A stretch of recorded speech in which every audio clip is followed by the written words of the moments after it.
Hey, I'm Joey from Enchanted Gardens. Today we're going to talk about poinsettias. So poinsettias are always around at Christmas time, right? But a lot of folks don't know that they are actually a tropical plant that need to be protected from the cold in the wintertime.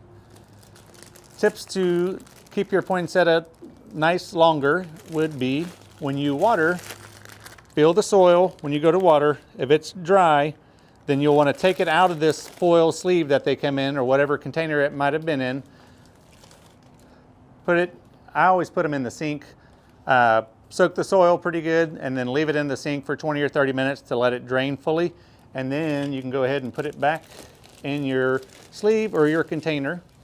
Always be sure to keep the plants protected from the cold in the wintertime. Again, they're tropical, so you don't want them exposed to the cold.